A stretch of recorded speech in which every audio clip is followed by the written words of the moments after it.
और इनमें हर साल कुछ और गौरवशाली पन्ने जुड़ जाते हैं। आज का समारोह इतिहास में दर्ज होता हुआ।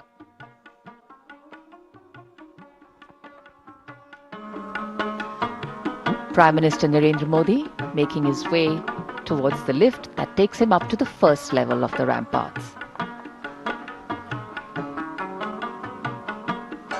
विशिष्ट अतिथि दीर्घा लाल किले की प्राचीर पर, जिसमें केंद्रीय मंत्रिमंडल के सदस्य, वरिष्ठ अधिकारी, विदेशी राजनयिक और साथ ही ओलंपिक खेलों में देश का मान बढ़ाने वाले वो एथलीट जो परचम फहराने की तमन्ना रखते हैं और उसे अंजाम तक पहुंचाते हैं। विश्व मानचित्र पर भारत की बैडमिंटन खिलाड़ी पीवी सिंधु, पहलवान रवि दहिया और बजरंग पूनिया, माननीय प्रधानमंत्री महोदय का प्राचीर पर आगमन, उनका स्वागत। Chief of defence staff general Bipin Rawat, उनके साथ थल सेना प्रमुख जनरल मनोज मुकुंद नरवणे, वायु सेना प्रमुख air chief marshal RKS Bhadauria और नौसेना प्रमुख एडमिरल करमबीर सिंह द्वारा। As the world gets more interconnected and interdependent, nations taking part in each other's celebrations, particularly national celebrations, has and continues to be a sign of goodwill and camaraderie. Foreign dignitaries, military attaches, diplomats and other special invitees were also present here to join the celebration of India's 75th Independence Day. In fact, this is just the beginning. From now till our Independence Day next year, that is in 2022, a series of events, projects and campaigns have been planned to celebrate 75 years of independence of the world's largest democracy.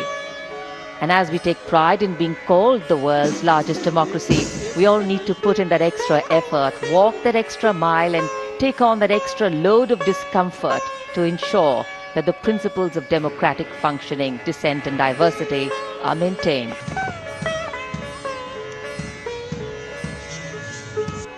स्वाधीनता दिवस के इस महाआयोजन में रक्षा मंत्रालय की प्रमुख भूमिका रहती है, जिसका संपूर्ण संयोजन का दायित्व संभाला है रक्षा सचिव डॉक्टर अजय कुमार ने। उनके साथ संयुक्त सचिव सतीश सिंह, मंत्रालय के अधिकारी और कर्मचारी रात दिन एक करते हैं इस महत्वपूर्ण आयोजन को परिणति तक पहुंचाने में।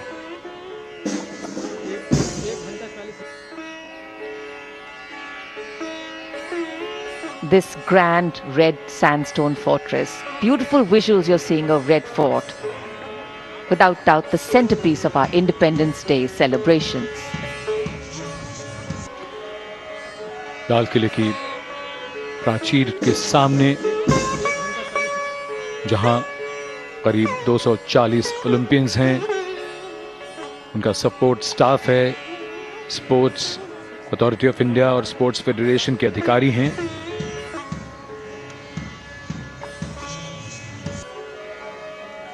आज राष्ट्र का गौरव बढ़ाने वालों का राष्ट्र सम्मान कर रहा है। आजादी के बाद पिछले 74 वर्षों की यात्रा में यह सिद्ध हो गया है कि इस उपमहाद्वीप में ही नहीं बल्कि दुनिया भर में भारत की आवाज अब बहुत ध्यान से सुनी जाती है।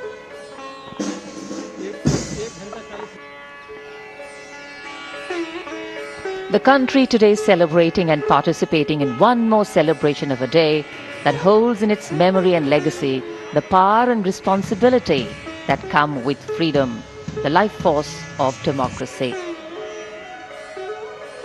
The Red Fort, this is the place where the history of medieval India was crafted, and today it is a connect between the past and India's modern present. This rare living symbol telling its own story. This is where India's dreams merged during the First War of Independence in 1857, and 90 years later, on the 15th of August 1947, thousands gathered to watch Pandit Jawaharlal Nehru hoist the tricolour, marking the end of British rule. And today, it is from here that Prime Minister Narendra Modi will address the nation on its 75th Independence Day. ये वो Olympians हैं जो लाल किले की प्राचीर पर मौजूद हैं। मीराबाई चानू, जिन्होंने रजत पदक जीता भारोत्तोलन में, और भारत की दूसरी ऐसी महिला एथलीट जिन्होंने भारोत्तोलन में पदक दिलाया ओलंपिक खेलों में। वर्ष 2000 के सिडनी ओलंपिक खेलों में कर्नम मलेश्वरी ने कांस्य पदक जीता था। और लाल किले की प्राचीर के ठीक सामने 240 ओलंपियंस, खेल संघों से जुड़े पदाधिकारी, अधिकारी, प्रशिक्षक, उनके ठीक पीछे 550 एनसीसी कैडेट्स जो कि भविष्य की तस्वीर हैं, और विशिष्ट अतिथि दीर्घा लाल किले की प्राचीर पर, जिसमें केंद्रीय मंत्रिमंडल के सदस्य, वरिष्ठ अधिकारीगण, विदेशी राजनयिक सभी भारत के इस स्वाधीनता दिवस समारोह के साक्षी बन रहे हैं। A very special moment for us. आज जब हम आज़ादी का अमृत महोत्सव मना रहे हैं, इस अवसर को अविस्मरणीय बनाने के लिए प्रधानमंत्री श्री नरेंद्र मोदी ने मन की बात में ये इच्छा व्यक्त की थी कि सभी भारतवासी राष्ट्रगान गाएं, उसे रिकॉर्ड करें और फिर उसे राष्ट्रगान.in पर अपलोड करें। लाखों करोड़ों भारतवासियों के गाए राष्ट्रगान को प्रधानमंत्री द्वारा ध्वजारोहण के साथ प्रसारित किया जाएगा। Also, the unfurling after the hoisting of the tricolor will